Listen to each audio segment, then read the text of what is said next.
kedua, episode 39. Kesalahan itu sangat fatal dan sangat sulit untuk dimaafkan. Sebelumnya Viko sudah berujar kepada Vita untuk berkata jujur, tapi Vita tidak mengatakan apapun, malah menutupi masalah ini sampai video itu dikirim sendiri oleh Farid dengan nomor yang berbeda. Aku serahkan semuanya kepadamu, ujar Viko sedih. Apapun keputusanmu aku siap, ujar Viko dan terduduk di sofa.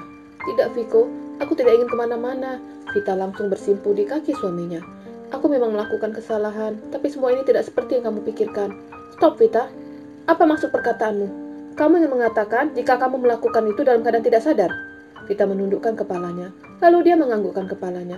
Aku memang tidak sadar, jelasnya menangis. Hah? Viko tersenyum menyeringai. Sekarang kamu bilang tidak sadar, lalu sebentar lagi kamu bilang dijebak. Sekarang apa maumu? Vita menggelengkan kepalanya. Jawab Vita, apa maumu? Aku akan memenuhi permintaanmu. Kamu ingin dengan pria itu? Silakan, serunya marah. Tidak Viko, aku tidak ingin dengannya. Aku masih ingin menjadi istrimu, sahutnya dengan linangan air mata. Apa kamu pikir aku masih bisa menerimamu? Ucapan Viko membuat Vita dan Angela tercengang. Jika kamu berkata jujur, mungkin aku bisa memaafkanmu.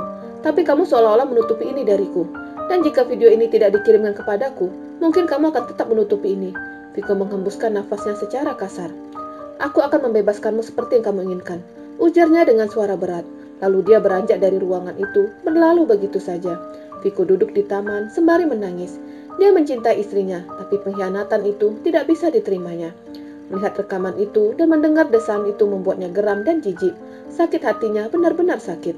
Sementara itu, Vita menangis sejadi-jadinya. Suaminya akan menceraikannya. Dia akan menjadi janda untuk kedua kali. Pertama menjadi janda karena tidak bisa memiliki keturunan, dan sebentar lagi akan menjadi janda yang juga karena kesalahannya. Tidak, teriaknya menangis. Aku tidak mau bercerai, ujar Vita menangis. Angela memeluk Vita dan menenangkan. Kamu puas sekarang, teriaknya. Kamu akan menjadi istri satu-satunya. Semua ini keinginanmu, Vita menyalahkan Angela. Tidak Vita, aku tidak ingin kalian berpisah. Aku akan mengatakan kepada Viko untuk membatalkan rencananya, jelasnya. Aku tidak membutuhkan bantuanmu. Vita langsung beranjak ke kamar. Angela segera mencari keberadaan suaminya, dan dia menemukan sosok Viko sedang duduk di sofa sembari menutup wajahnya dengan kedua tangannya. Dia datang lalu memegang lengan suaminya. Pria itu menoleh dan langsung memeluk Angela. Aku dikhianati, ujarnya menangis. Aku benar-benar hancur, sesal Viko dengan perbuatan istrinya. Tenang Viko, aku yakin Vita tidak melakukan itu. Mungkin dia memang dijebak, ujarnya menenangkan. Dijebak kamu bilang? Viko mengambil ponselnya, lalu menunjukkan rekaman itu kepada Angela. Melihat wajah Farid membuatnya terbelalak. Viko, ini Farid yang sama, ujarnya. Viko langsung menatap istrinya. Dia pernah menyelamatkanku dari pria-pria nakal, tapi aku menjadi budak seksnya. Aku sangat mengenalnya, dia sangat licik, ujar Angela. Aku yakin Vita dijebak. Jangan membelanya Angela. Aku tidak membelanya, tapi aku mengenal pria ini, dia sangat licik. Aku tidak bisa menerima semua penjelasanmu. Mungkin dia memang berpacaran dengan Vita. Aku tidak bisa menerima perselingkuhan, serunya tegas. Vita wanita baik-baik, berbeda denganku. Seharusnya aku yang kamu ceraikan. Mendengar ucapan istrinya, Viko langsung menolehkan kepalanya dengan cepat. Aku lebih kotor dari Vita, tapi kamu mau menerimaku. Sedangkan Vita hanya melakukan sekali, tapi kamu melihatnya seperti kotoran. Seperti dia telah melakukan itu berulang-ulang. Seperti dia sedang menjual dirinya. Kamu jangan membelanya. Vita dan pria itu mungkin sudah lama bermain di belakangku, tapi baru ini tersebar. Viko menyangga ucapan istrinya. Viko, jangan gegabah. Aku tahu kamu melakukan ini dalam keadaan emosi. Jangan sampai kamu menyesal. Aku yakin Vita dijebak. Bukalah pintu maaf untuknya. Tidak ada manusia yang sempurna. Semua manusia tak luput dari dosa. Sepertiku, aku adalah wanita pendosa, tapi aku belajar menjadi wanita baik-baik. Semua berawal dari kesalahan dan akan menjadi sebuah kebaikan, ujarnya yang mengumpamakan dirinya. Berharap dengan menyebutkan tentang masa lalunya yang buruk dapat membuka pikiran Viko yang sempit karena rasa sakit telah dikhianati. Viko mengembuskan nafasnya secara perlahan. Dia menatap ke arah langit yang cerah. Hembusan angin malam itu membuatnya cukup tenang dan juga ucapan Angela sedikit menenangkannya. Dia beranjak dari kursi taman lalu masuk ke dalam rumah diikuti Angela dan berhenti di depan kamar. Jangan pakai emosi, berbicara dengan kepala dingin. Angela mengingatkan suaminya dan Viko menganggukkan kepalanya. Dia menggerakkan gagang pintu. Ketika pintu terbuka, tidak ada sosok Vita di sana. Dia mencari istrinya di kamar mandi dan ternyata Vita juga tidak ada. Viko keluar lagi dari kamar dan itu membuat Angela bingung. Ada apa? Tanya Angela. Vita tidak ada, sahutnya. Apa kamu yakin? Tanya Angela, lalu berlari ke garasi mobil. Dan tidak berapa lama masuk ke dalam rumah, sedangkan Viko kembali masuk ke dalam kamar. Mobilnya ada di dalam garasi, ujar Angela. Tapi pakaiannya tidak ada, saut Viko yang bingung. Ucapan Viko membuat Vita sedih dan terpuruk. Jadi dia memutuskan untuk pergi dari rumah itu.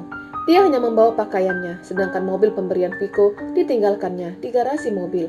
Dia tidak ingin membawa barang-barang pemberian suaminya. Menurutnya tidak perlu membawa barang-barang itu, karena sebentar lagi dia juga akan dicerai. Di dalam taksi Vita menangis. Air matanya tidak bisa dibendung lagi. Isak tangisnya membuat sopir bingung. Karena sedari tadi mereka hanya berputar-putar tanpa tahu alamat yang dituju. Terus memutari kota itu tanpa ada kejelasan dari si penumpang. Bu, mau kemana? Kita sudah 3 kali berkeliling, ujar sopir. Vita mengusap air matanya dengan kasar. Dia memang tidak memiliki tujuan. Sanak saudara saja tidak punya. Dan muncul di dalam benaknya wajah Zira. Tapi dia tidak ingin membuat Zira ikut mengurusi rumah tangganya yang sebentar lagi akan hancur. Maka ketika melihat sebuah hotel dengan bintang 2, membuatnya berpikir untuk menginap di sana. Di hotel itu saja, Pak, ujarnya. Sopir langsung memberhentikan mobilnya di depan hotel yang standarnya masih sangat jauh. Vita menyerahkan selembar uang 100.000 dan berlalu. Bu, kembaliannya, ujar Pak sopir. Ambil saja, Bapak sudah membawa saya berkeliling. Sahutnya dan lalu masuk ke dalam lobi hotel. Hotel itu hanya tingkat 3 dan tarif menginap di sana hanya ratusan ribu. Untuk sementara, dia akan tinggal di sana sampai dia menemukan tempat tinggal. Viko tidak bisa tinggal diam, dia harus mencari istrinya. Khawatir Vita melakukan hal buruk dan itu akan menjadi penyesalan buatnya. Mengeluarkan mobilnya dan ketika hendak melaju, Angela ikut masuk ke dalam mobil. Angela, kenapa kamu ikut? Aku tidak akan membiarkanmu sendirian. Kita akan mencari Vita bersama, jelasnya. Viko menganggukkan kepalanya, lalu menekan pedal gas. Karena tidak tahu keberadaan Vita, maka mereka hanya berkeliling, berhenti di tempat-tempat yang mungkin dikunjungi Vita, seperti taman dan tempat lainnya. Vita menatap kamar yang sementara waktu akan digunakannya untuk menetap. Kamar yang ukurannya sangat kecil dari kamarnya dan Viko. Maafkan aku, sesal Vita dan kembali menangis. Dia menatap cincin yang ada di jari manisnya. Cincin itu sebentar lagi akan berada di tempat semula, yaitu di kotak perhiasan. Viko, ujarnya dan menangis. Aku memang kotor, maafkan aku. Gumamnya masih menangis. Maafkan Mama, Naura. Mama tidak bisa menjadi ibu yang baik untukmu. Mama selalu berdoa agar Naura selalu sehat. Mama akan merindukanmu, sayang. Gumamnya dan menangis. Sedih karena keluarga yang sudah beberapa tahun ini dibina harus berakhir. Tapi penyesalan selalu datang terlambat. Tidak ada yang bisa dilakukannya. Meminta maaf sudah dilakukan. Dan Viko seperti tidak bisa menerima permintaan maafnya. Tapi dia tidak menyalahkan sikap suaminya. Karena memang pantas suaminya marah. Tapi harapan terbesarnya, Viko mau menerima dan mendengarkan penjelasannya. Aku meminta suamiku menikah dengan orang lain. Tapi aku ditendang dari rumah itu. Gerutunya dengan kebodohannya. Aku memang bodoh, sangat bodoh, sesalnya. Jika Angela tidak menikah dengan suaminya, mungkin permasalahan itu tidak akan terjadi. Pada akhirnya dia menjadi orang terasing. Pergi karena kesalahannya dan ingin berbalik karena penyesalan. Aku lemah, tapi kamu hadir menguatkanku. Dan sekarang aku menjadi sangat lemah. Aku akan mengingat semua kenangan kita. Kenangan kita akan menjadi kenangan yang terindah. Dan akan terus terukir di dalam relung hatiku. Gumamnya dengan derayan air mata. Menangis dan terus menangis membuat matanya lelah. Maka dengan cepat dia terlelap. Berharap ketika bangun, semua itu hanya mimpi buruknya, bukan kenyataan. Viko dan Angela masih memutari kota itu. Mereka terus mencari sosok Vita. Coba hubungin Vita, ujar Viko. Angela menghubungi nomor Vita. Panggilan terhubung. Tapi karena dia sedang tertidur, suara dering ponsel itu tidak terdengar olehnya. Tidak diangkat, ujar Angela. Viko menghembuskan nafasnya, lalu dia memberhentikan mobilnya di pinggir. Dia mengambil ponselnya dan merekam suaranya. Aku harap kamu tidak melakukan hal bodoh. Aku menunggumu di rumah. Kita akan membicarakan masalah ini baik-baik. Aku ingin mendengar penjelasanmu.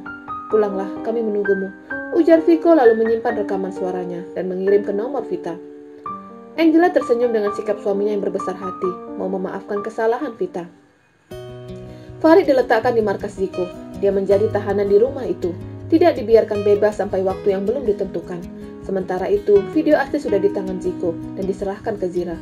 Ini sudah semuanya, ujar Ziko. Apa kamu melihat rekaman ini? Tanya Zira curiga. Sedikit. Apa? Zira marah. Bercanda, aku tidak melihat apapun. Untuk apa juga aku melihat yang seperti itu?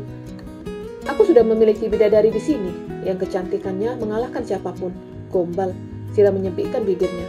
Benar sayang, kamu lebih cantik dibandingkan Vita, jelasnya. Apa warna dalaman Vita? Pertanyaan seperti apa ini? Shiko bingung. Aku tanya, apa warna dalaman Vita? Tanyanya lagi. Hitam. Apa? Zira marah dan langsung mencubiti suaminya. Shiko hanya menjawab asal, dia tidak melihat video itu. Ketika anak buahnya membawa laptop itu, dia langsung menyalin di dalam flash disk. Bersambung.